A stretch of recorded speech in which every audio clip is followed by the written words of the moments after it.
प्रत्येक धर्म म्हणून जेवढी काही या जगात उदयाला आली, प्रत्येक धर्मामध्ये त्या 3 प्रश्नांवरच विचार विनिमय झाले. एक जीव कोण आणि जगत काय आहे आणि जगन्नाथ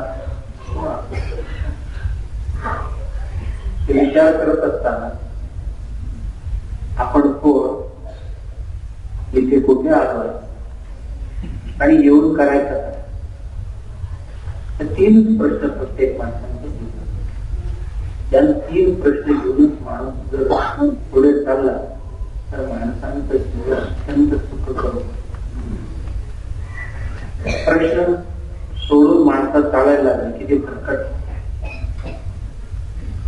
तत्वं कोहम कुत आयातः कामे जननी कोमेता.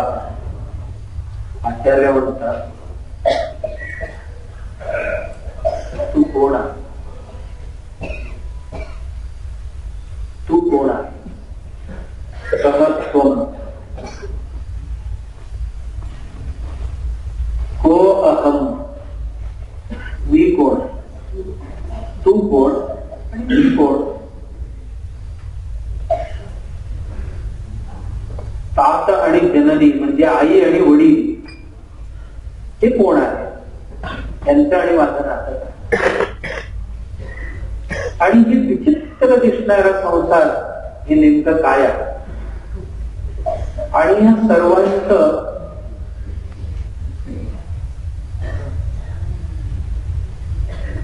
नियंत्रण करणारा तो भगवंत कोण आहे. एवढीच प्रश्न आपल्या जीवनात असतात. त्याच्यापेक्षा अधिक प्रश्न काय असू शकत. मी म्हणजे नेमकं कोण आहे, की हे शरीर म्हणजे मी आहे, त्या शरीरातला मनोबुद्धी म्हणजे मी आहे, की या शरीरात राहणारा जीव म्हणजे मी आहे, की या जीवाचा आणखीन काय वेगळं रूप आहे. आणि माझं शरीर सहित समोर दिसणारी प्रपंच जे आहे हे नेमकं काय आहे.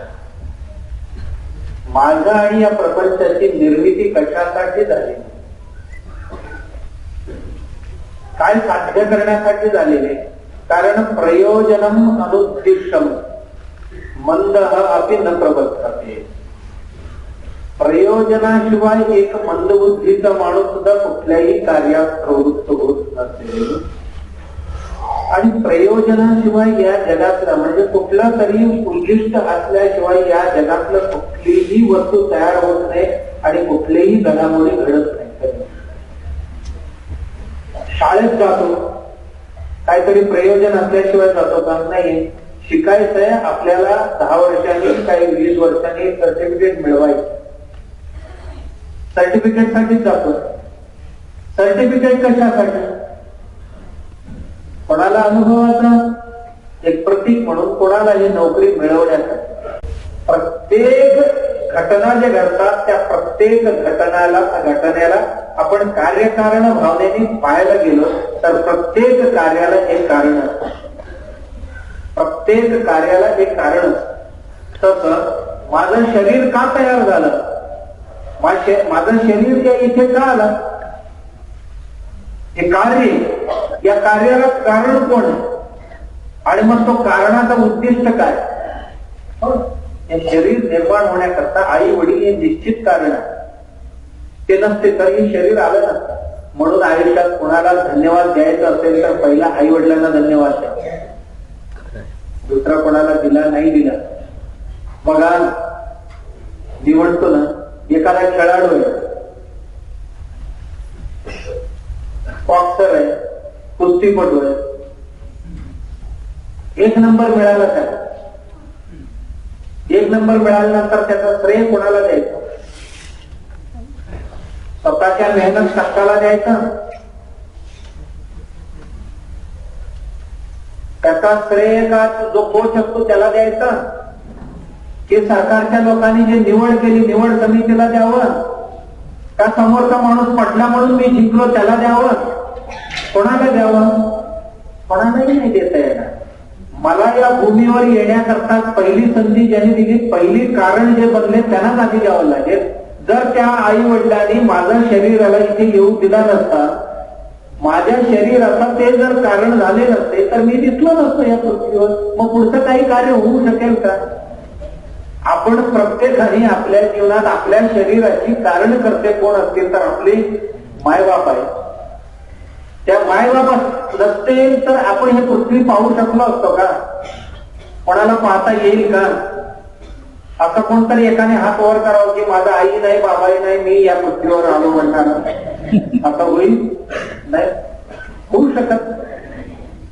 मग त्यानंतर अनेक कार्यकारण असते, अनेक कारण असू शकते. व पृथ्वीवर आल्यानंतर पुढचं सर्व कारण. म्हणून त्या मॅच मध्ये जर मला गोल्ड मेडल मिळालं असेल तर त्या गोल्ड मेडलला कारण कोण असतील? ना कोच, ना सिलेक्शन टीम, ना पैसे देणारी, ना समोरची व्यक्ती. आधी ज्याने मला ही पृथ्वी दाखवली माझे कारण पुरुष आहे ते, त्यांच्याशिवाय काय होणार? त्यांच्याशिवाय काय होणार? यासाठी आपण त्या शरीराचे कारण कोण आहे, काय कारणास्तव जन्माला, काय कारणास्तव? मुलांना जन्म देण्यामागे आई वडिलांचा उद्दिष्ट असतो. अन्यथा मुलं नाही झाले तर 12-12 वर्ष तपश्चर्या करतात देवा धर्माला. मुलं झाले नाही, मुलं झाले, जो दिसेल त्याच्या हातापाया पडतात. 12 वर्ष झाले हो यांना काय झालेले नाही बघा जरा.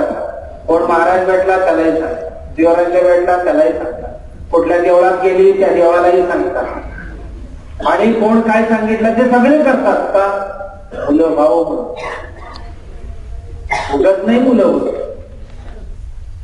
भाव मुली भाव म्हणूनच करतात. की मुलं मुली निर्माण करण्यामागे त्यांचे काहीतरी हेतू असायला, हेतू असायचं वाटत. एक हेतू त्यांचा आहे की आम्हाला ज्या घराण्यात येता आलं, ज्या घराण्याचा मी एक दीप बनू शकलो तसंच मी पुढचा दिवाही घेऊन जावं. हे कर्तव्य म्हणून बरीच लोक करतात. दुसरं, माझं वृद्धाप्य काळात हे माझं संरक्षण करेल, दुसरं उद्देश.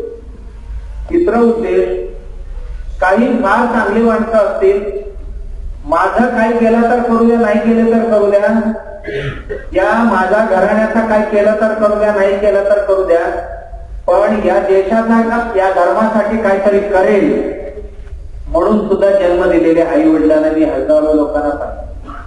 स्वार्थासाठी कधी नाही सांगतो. त्या घराण्यातले 3-3 पिढी स्वातंत्र्याच्या यज्ञामध्ये स्वतःची आहुती दिलेली लोकांची आपली देश आहे. मी मुलांना जन्माला घालायचं तर काय मला माझं म्हातारपणी सांभाळ करावं म्हणून नाही घातले. आपली बाळ या देशाच्या कामाला यावं म्हणून सुद्धा, म्हणजे काहीतरी उद्दिष्ट. उद्दिष्टाशिवाय कुठली वस्तू निर्माण होत काय होईल नाही निर्माण. आता आम्ही इथे मठावर आलोय, दोघेही एकत्र बसलं, काय उगीच बसलं? काय घरात काम नव्हतं म्हणून आलं? मला काय काम नव्हतं म्हणून मी इथे आलो तर नाहीये. आम्ही सर्वजण इथे जमलोय म्हणजे उद्दिष्टासाठी जमलोय की ही प्रवचन कीर्तन सत्संग आपल्या जीवनात घडलं तर आपलं मानसिक आणि बौद्धिक जडणघडण होते. यातनं जीवनातला आनंद टिकून ठेवता येतं, वृद्धिंगत करता येतं म्हणून आपण आलो. उद्दिष्टाशिवाय येऊ शकू का आपण? नाही. इथे ना गंडे देत ना गौरी देत का दिली एवढ्या वर्षात? नाही काय देत. अशा अपेक्षेनेही आपण कोण येत नाही. आमचं काय कष्ट झाले, दमूक झाले, तमूक झाले, असतील एक 5-10 लोक नाही, असं नाही, काहीतरी करता नसताना आलेले. आपल्या संसारातली पीडा जावं, देवा धर्माच्या ठिकाणी गेले, आपण एक 5 पौर्णिमा करावं, 10 पौर्णिमा करावं असं कोणाच तरी मनात असतील. असे 10 लोक असतील, नाही असं नाही, असतील नाही असं नाही. पण त्याही मंडळी जसं जसंही सत्संग करत जातील तसं तसं ही बाकीच्या गोष्टी संसारातली क्षुद्र आहेत. आपल्या जीवनात सत्संगाने सद्विचार प्राप्त करून आनंद मिळवणे गरजेचे आहे. या निर्धारापर्यंत येतील. पामर असतो तो पुण्यवान बनतो, पुण्यवान असतो तो जिज्ञासू बनतो, जिज्ञासू असतो तो ज्ञानी बनतो, ज्ञानी असतो तो जीवनमुक्त बनतो. ही प्रक्रिया आहे. या उद्दिष्टासाठी आपण म्हणजे कुठल्याही उद्दिष्टाशिवाय कोणी कशातही प्रवृत्त होत नसती. आपलं शरीर जो निर्माण या शरीर सहित जे प्रपंच निर्माण झाला उद्दिष्टाशिवाय निर्माण झाले. ते सर्व निर्माण करण्यामागे उद्दिष्ट काहीतरी असायला पाहिजे. आणि कोणाचं असेल, कोण निर्माण केलं असेल, हीच आपली जिज्ञासा असायला पाहिजे जीवनात की हे सर्व ही निर्माण करणारा कोण असेल, कुठे असेल आणि का केला असेल या प्रश्नांचं उत्तर घेणे आयुष्यभराचं कर्तव्य. एवढ्याच प्रश्नांची उत्तर की आम्हासहित या सर्व सृष्टी निर्माण करणारा कर्ता कुठे आहे आणि त्याचा आणि माझा संबंध काय आहे. त्याबरोबरच त्या भगवंताचा आणि आम्हा सर्व मंडळ जे जगात राहतो अत्यंत लहान जीवरूपी अणुरूपी जीव ज्याला जीवाणू म्हणतो. अणु म्हणजे छोटा जीवाला जीवाणू म्हणतो. त्या जीवाणूपासून हत्तीपर्यंतची जी मोठी मोठी आहेत, वृक्षापर्यंतची जी मोठी मोठी आहेत, त्या सर्वांचं उद्दिष्ट काय असेल. देवाने आम्हा सगळ्यांना निर्माण केला, का केला असेल. उगाच केला काय, उगाच कारखान्यात सामान तयार करत नाही तर एवढा मोठा कारखाना देवाने बनवले आणि या कारखान्यात अत्यंत शिस्तबद्ध पद्धतीने हे सर्व बनवलं. आमच्या कारखान्यातलं नियोजन माणसांची असं असते की एक चांगलं केले तर 10 बिघडलेले असतात. एक सामान मी चांगलं करायला गेलो तर 10 बिघडवलेले असतात.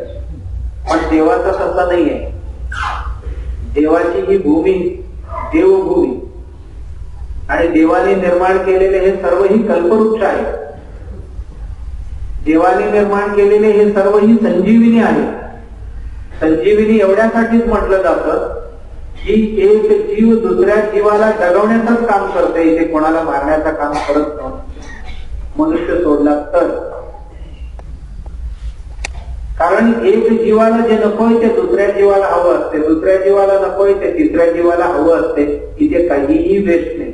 जसं नारळाच्या झाडाला आपण काय म्हणतो की कल्पवृक्ष म्हणतो, त्यातलं काहीही कुठेही वाया जात नाही. तैल धान्य असतील तर त्यातलं काहीही वाया जात नाही. हल्ली उसाला म्हणतात कल्पवृक्ष म्हणून. इक्षुदंड जे आहे, इक्षुदंड म्हणतात त्याला संस्कृतमध्ये. का? इक्ष्वाकू वंशापासून हे आलेले आहे म्हणे. राजा इक्ष्वाकू होता ना, त्यांच्या घराण्यापासून हे ऊसाचा सुद्धा परिवार आणि परंपरा आलेले म्हणे. त्या इक्ष्वाकू वंशातलं हे प्रमुख पीक होतं त्या काळातलं, म्हणून ह्याला इक्षुदंड असं नाव आहे. त्याला हिंदीमध्ये ईक म्हणतात. आणि त्या इक्षुदंड असा अपभ्रंश होत होत इक्षुद ऊस झाला. इक्षु शब्द अपभ्रंशित होऊन आता ऊस झाला. आणि ऊस आमच्या हातात सापडले. आता कधीच ऊस करू काय याची काय जीव नाही. त्याचा कुठलाही पदार्थ वाया जात. अंतिम उपयोग सगळ्यांचा होतो. तसं या सृष्टीत जेवढं काय बनवले देवाने एकमेकांच्या उपयोगी बनवले. नुसतं बनवून टाकलं नाही देवाने. सगळ्यांच्या मध्ये स्वतः वास्तव्याला राहून सगळ्यांमध्ये हालचाली घडवून आण. स्वतःमध्ये भगवंत सगळ्यांना प्रेरित करतो. कोणाला खाण्यास प्रेरित करतो, कोणाला पिण्यास प्रेरित करतो, कोणाला बोलण्यास प्रेरित करतो, कोणाला पाहण्यास प्रेरित करतो, कोणाला चालण्यास प्रेरित करतो, कोणाला उगवण्यास प्रेरित करतो, कोणाला पडण्यास प्रेरित करतो. सगळे कार्य भगवंतच करतो. मग या सर्व सृष्टीचा निर्माता निर्माण करून कुठे राहत असेल,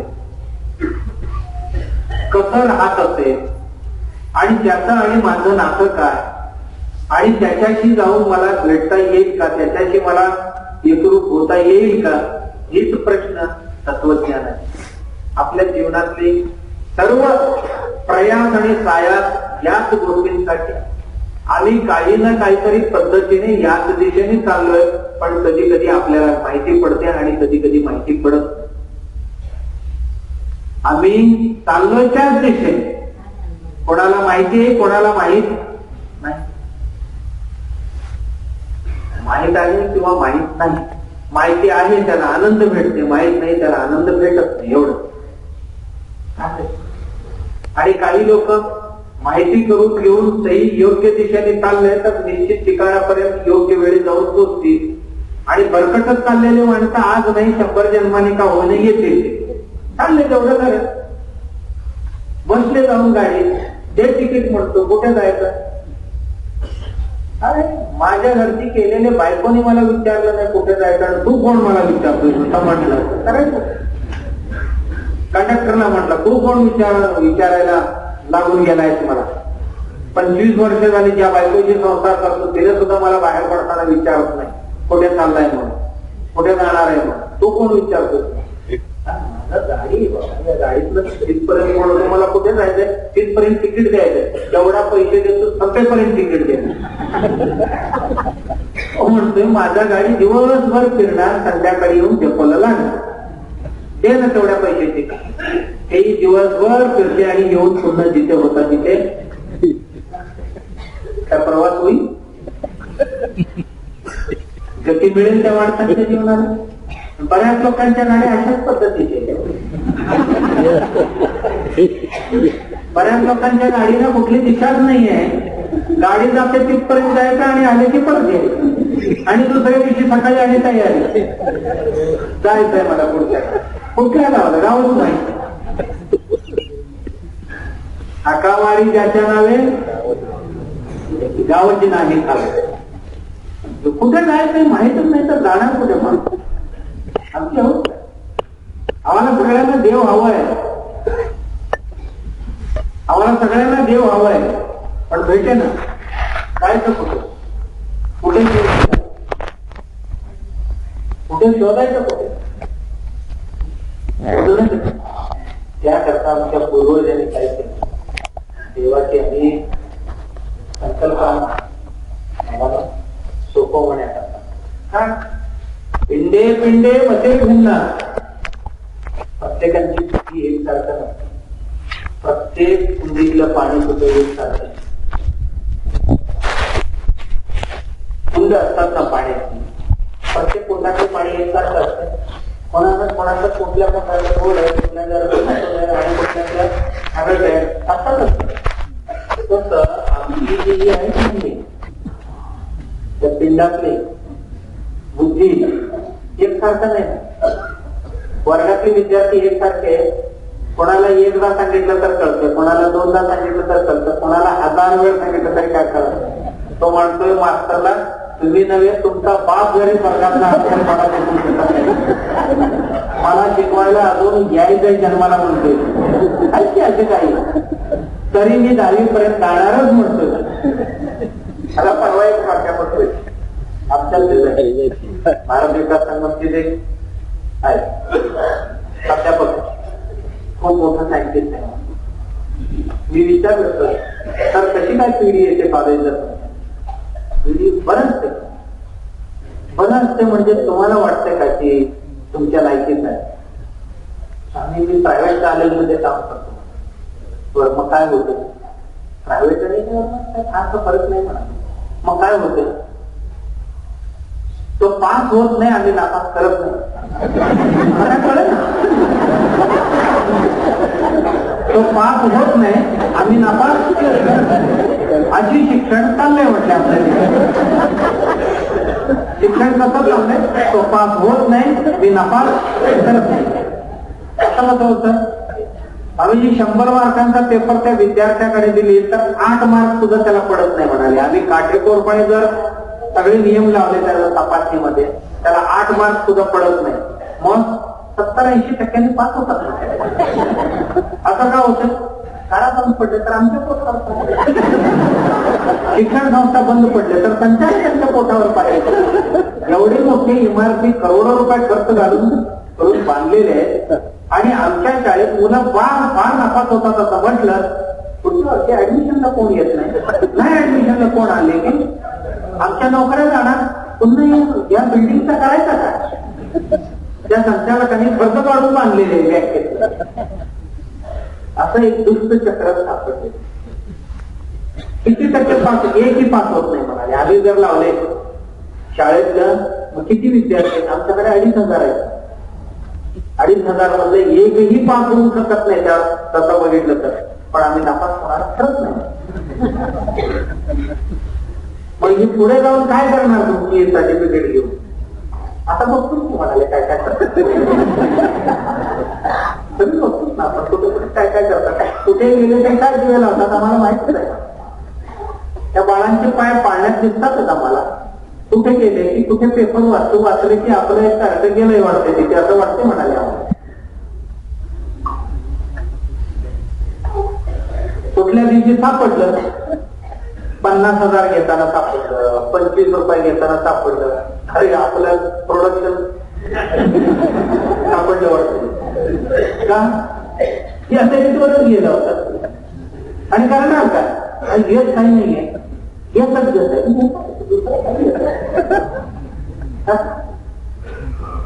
त्याच्या अर्थ सगळीच असायचं असं पण बऱ्याच पण थोडीशी का सांगत होतो मी?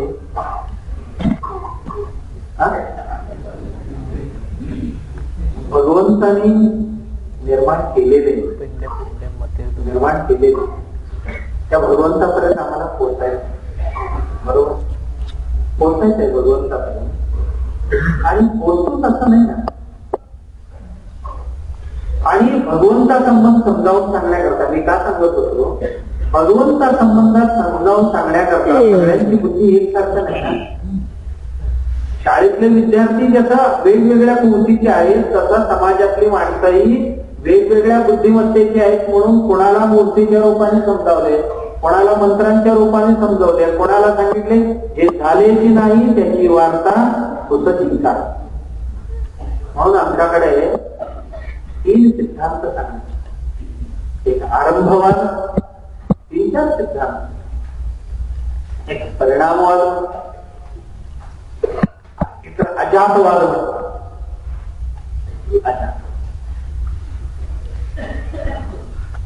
अजातवाद असा आहे की जे आहे ना यात काही नाही, एकच आहे. एकम सत विप्रा बहुधा एकमेव सत्य इथे. जे काय दिसते, जे काय, जे भूत देखिजे ते मानिजे एकच. अच्छा जे आहे तिथे भले माईक असू दे, माणूस असू दे, जे काय असेल ते एकच परमात्मा. आणि कुठल्याही वस्तू त्याच्याशिवाय तयार होत नाही आणि त्याच्याशिवाय हलत नाही. त्याच्या अर्थ प्रत्येकामध्ये तोच आहे, त्याच्याशिवाय दुसरं कोण नाही. दिसत असेल तर तो ब्रह्म. जी झालेची नाही त्याची वार्ता झालीच नाही. गावात एक प्रवचन चालू होता. एक सगळे महान पंडित महाराज, एका महाराजांचा श्लोकाध्ययन प्रमोक्षामी यदुक्तम ग्रंथकोटिभिः ब्रह्मसत्यम जगन्मिथ्या जीवो ब्रह्मैव नापरः. अर्थात श्लोकात मी अध्यात्म सर्व सांगून टाकतो म्हणाले कोटी ग्रंथांची. काय? ब्रह्मसत्यम जगन्मिथ्या, एकमेव परमात्मा सत्य आहे आणि हे जगत सर्वही मिथ्या आहे. दुसरं एक महाराजांच्या डोळे झाकूनच बसायचे. त्यांची पाळी ते कायम अवस्थेत काय बोलला मग? ब्रह्म सत्य म्हटले आणि जगत मिथ्या आहे. ते म्हणाले या नालायकाला जगत उत्पत्ती करण्याची अधिकार कुठल्या मूर्खाने दिली? या जगात काय झालेच नाही तर त्याची वार्ता काय सांगतोय? इथे जगत उत्पत्ती झालेली नाही आणि त्याचा म्हणाली नाही आहे ते एकच आहे. इथे काही झालेलेच नाहीये. मग झालेलेच नाही तर त्याचा निर्माण करायला याला अधिकार कोणी दिले? जगत सत्य, जगन्मिथ्या, ब्रह्मसत्य म्हणतो म्हणजे जगत निर्माण केला. या जगत निर्माण करायचे अधिकार ह्याला कोणी दिले? तो अजातवादी. तो म्हणतो या जगात काही झालेलं नाही. जे आहे हे सगळी देवाची रूप आहे. जे आहे सगळी एकच देवाची रूप आहे. ही दृष्टी सगळ्यांना येईल नाही. तो म्हणाला महाराज तुमच्या इतकं बुद्धिमान सगळे होते. पाषाण असेल, वृक्ष असेल, माणसं असतील, जीवाणू असतील, सगळ्यांमध्ये एक भरलेले असं तुम्ही म्हणताय. पण सगळ्यांची एवढी कुवत आहे का समजून घेणे, या दृष्टीने पाहण्याची सगळ्यांची ताकद आहे का? नाही. याकरता आम्हाला ज्याचा रुचेल पचेल, आम्हाला पचन होईल असं सांगायचं. महाराज ज्याला बिस्किटच पचत नाही आणि तुम्ही त्याला ही कडक भाकरी कसं काय देताय? बरोबर. ज्याला बिस्किट सुद्धा पचेल त्याला 4 दिवसाची शिळी भाकरी जर दिली तर पचेल. त्याच्याकरता एक सिद्धांत नाही, जगत हे तयार झालेले. मग काय उदाहरण आधी सांगायचं, जगत तर तयार झालेले. तयार करायचं त्याला आधी. तयार झाल्यानंतर म्हणायचं ही जी दिसते ना ही तयार झालेली जगत हे खोटं आहे. आणि आधी तयार करायचं नंतर त्याला खोटं म्हणायचं. कसं? गणपती तयार झाला आणि नंतर तो आहे त्याच्या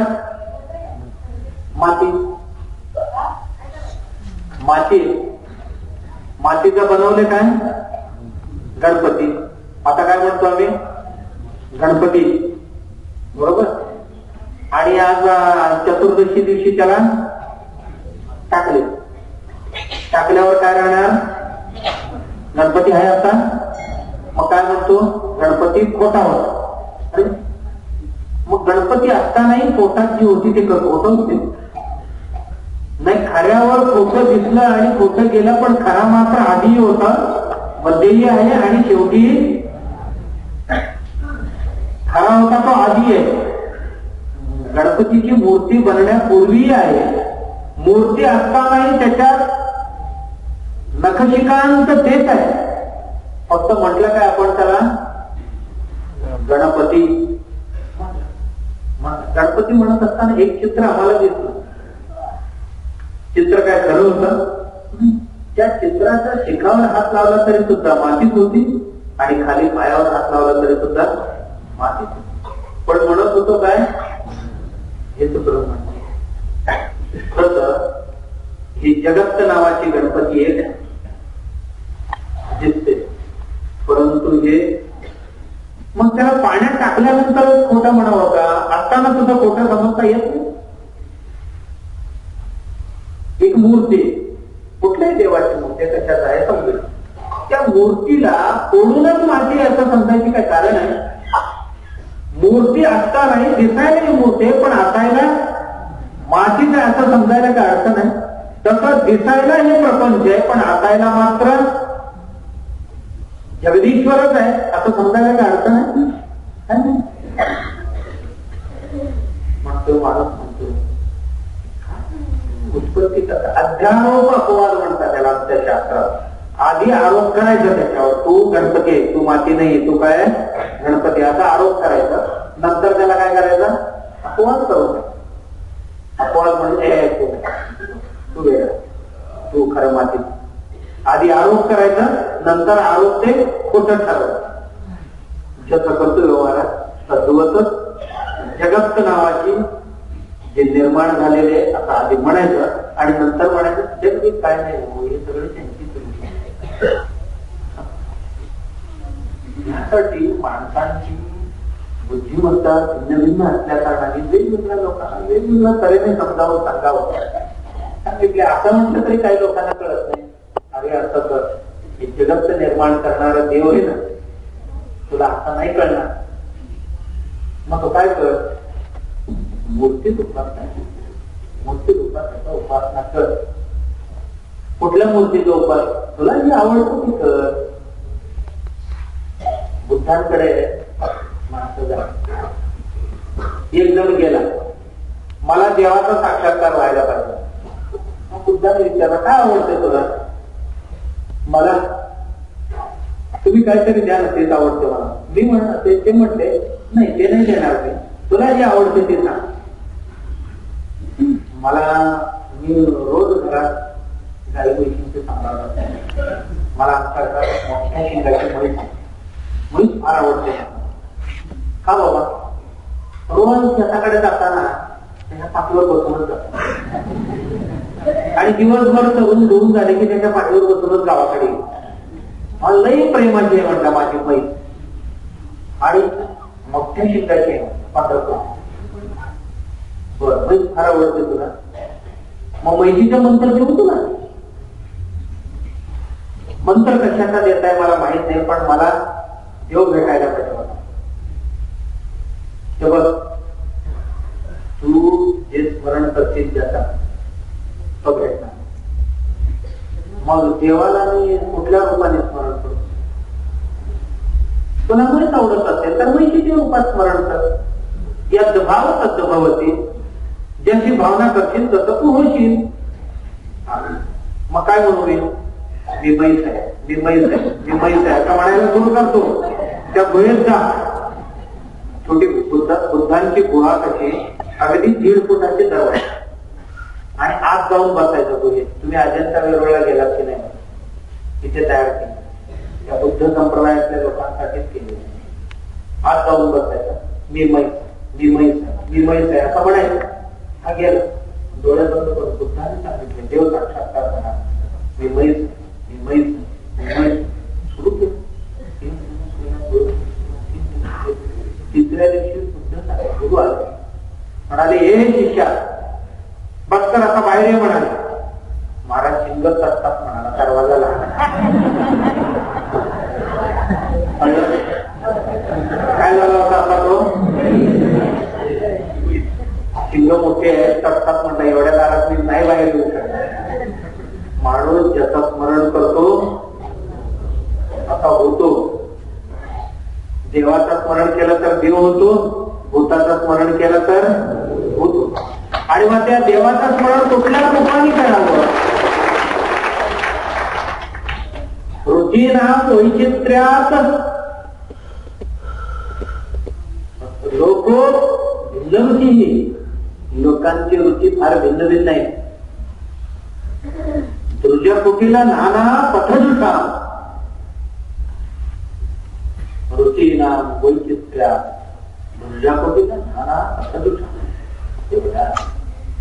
लोकांची रुची जसं भिन्न तसं एका गावासाठी जाण्याकरता रस्ताही भिन्न भिन्न हो ना कोल्हापूरला बघा या हायवेने पण जाता येत इकडे कंदलगावरनं जाता येते इकडनं गिरगाव म्हणून गाव आहे त्याच्यावरनंही जाता येत आणि पुन्हा पलीकडे गारगोटी रस्ता आहे तिकडनं जाऊन सुद्धा जाता येत भिन्न भिन्न रस्ता तसं भगवंताला प्राप्त करण्याकरता सुद्धा भिन्न भिन्न उपाय आहे त्यातला एक उपाय आमच्या पूर्वजांनी आम्हाला सांगितला की तुम्हाला जी आवडतं ती मूर्ती डोळ्यासमोर ठेवून आणि त्या रूपात त्याची भजन मग आमच्या पूर्वजांनी कोणाला देवी आवडली देवीची मूर्ती कारण आपल्यासारखंच असावं ना कमी जास्त जास्त त्यापेक्षा वेगळं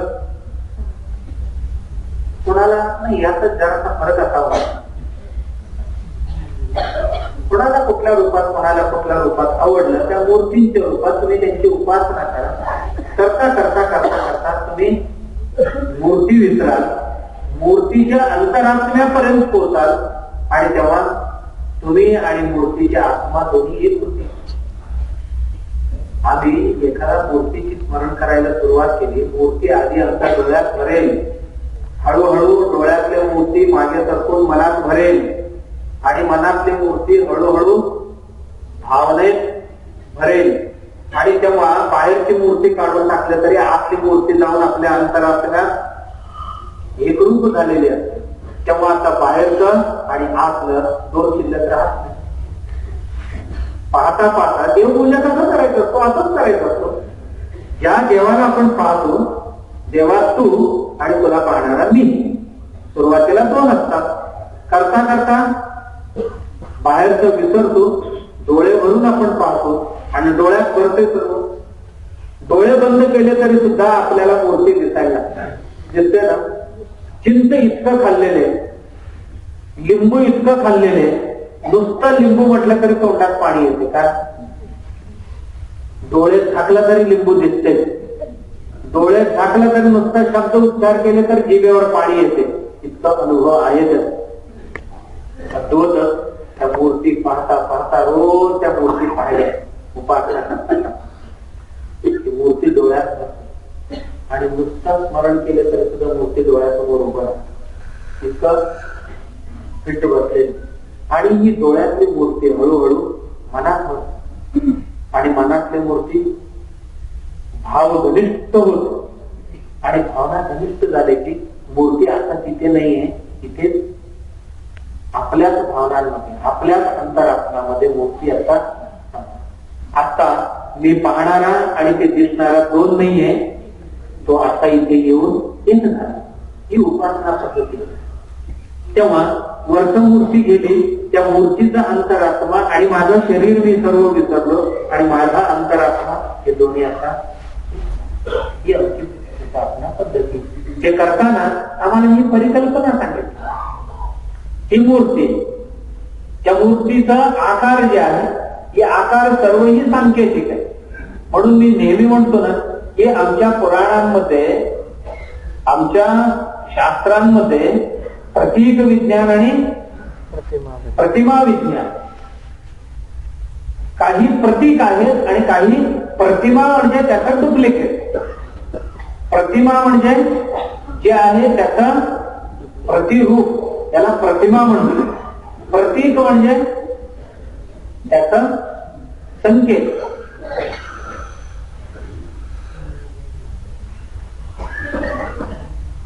हिरवा रंग आहे, निळा रंग आहे, सफेद रंग आहे, केसरी रंग आहे, ते प्रतीक आहेत ना. आता आम्ही नाही म्हटलं तरी कोणाकोणाचे प्रतीक झालेच ना, होय ना.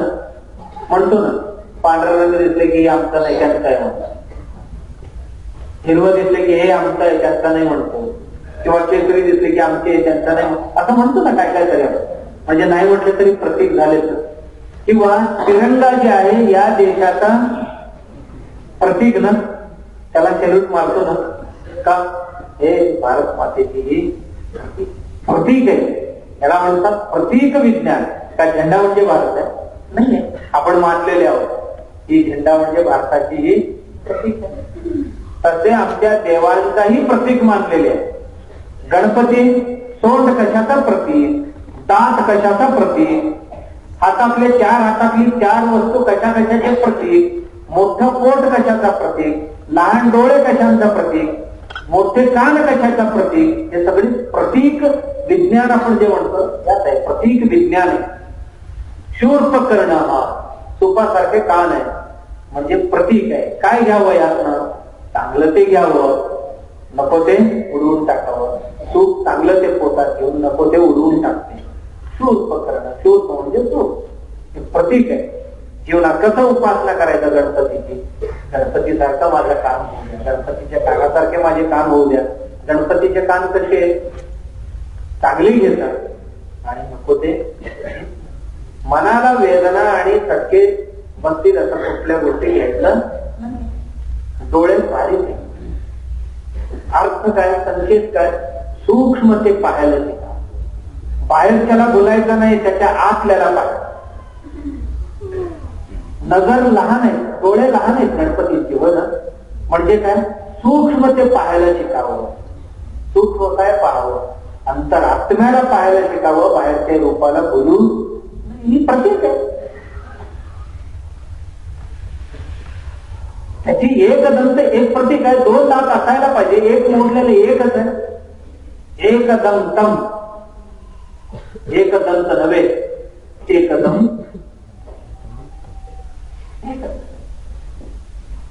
एक प्रतीक आहे, इथे द्वैत नाही, एकच. दुसरं प्रतीक काय, दुसरं प्रतीक की दोन हातातलं, दोन दातांमधले एक दात तोडून जगाचा कल्याणाकरता घेण्याकरता वापरला. स्वतःला वेदना झाली तरी हरकत नाही, पण जगत कल्याणाकरता लेखणी म्हणून त्याचा वापर केला. तसं आपल्या ऐश्वर्य, आपल्या संपत्ती जी असेल त्यातलं या जगाकरता थोडंसं द्यावं, ही प्रतीक त्यातलं घ्यावं. ही प्रतीक विज्ञान आहे. मोठं पोट आहे, लंबोदराय, होय ना. मोठ्या पोटाला, पोटवाल्याला माझा नमस्कार, लंबोदराय नमः. मराठीत बोललं तर वाईट वाटते, संस्कृत मध्ये बोलले की बरं वाटते, होय ना. वक्रतुंड, अय वाकड्या तोंडाचा म्हटलं तर बरं वाटेल. तुझं म्हणजे मुख वक्रतुंड जे वाकड्या तोंडाचा असा मराठीत त्याचा अर्थ होतो. ते काय स्तोत्र वाटेल. संस्कृत मध्ये एक सामर्थ्य आहे, तिथे प्रत्येक अक्षर सामर्थ्यशाली आहे आणि तिथल्या शिव्या सुद्धा स्तुती वाटतात. मराठीत बोललं तर कधी कधी ओव्या सुद्धा शिव्या वाटतात, कारण त्याला आकारच कसं देतो आकारच कसं देतो. महाकाय मोठ्या पोटात हे लट्टोबा म्हटल्यासारखं. लट्टोबा काय नाही आहे पोट लट्ट आहे त्याचं मोठ्या पोट का केले. आणि काही लोक क्षुद्र वृत्तीचे जे आहे त्या जगात. कोण तो परवा एक सिनेमातलं एका मुख्यमंत्र्याला घालवलं काय ना राम गोपाल वर्मा. हो ना, वर्मा नावाचा एक पुत्र परवा बोललं ऐकलं ना तुम्ही. बरीच लोकांनी ऐकलं नसणार. राम गोपाल वर्मा नावाचा एक दिग्दर्शक, त्या पुत्र्याने कुठल्या तरी फेसबुकवर काहीतरी ओकलं, म्हणजे इकडे तिकडे ऐकलेले साठवलेले असते कुठे प्रसंगाडीची ओकून टाकतात. काय ओकला? एवढ्या लहान वयात याचा पोट एवढा मोठा का? अरे कानवाला गुणाची गोडी काय कळणार, याला प्रतीक विज्ञान काय करणार या राम गोपाल वर्माला. या नाव्या त्यांच्या नादाला लागून विलासरावांचे मुख्यमंत्री पद गेला. होय ना, बरोबर. याचा ऐकून म्हटलं आता तोंड खरंच आहे का? असेल तर माणसाचा आणि हत्तीचं जुळेल का? होईल का? अरे प्रतीक आहे प्रतीक. आता जन्माला आले असं म्हणत नाही, ही एक प्रतीक आहे. आमच्या धर्मातलं एक प्रतीक विज्ञान आहे. प्रतीक विज्ञान नाही कळलं तर या पुत्राला काहीही कळणार. कळलं? ते संकेत आहे, संकेत स्वीकारायचे. त्याचा अर्थ काय? मोठ्या पोटाचा म्हणजे अरे मोठ्या पोटाचा माणूस म्हणजे काही असलं तरी पोटात घालून घे.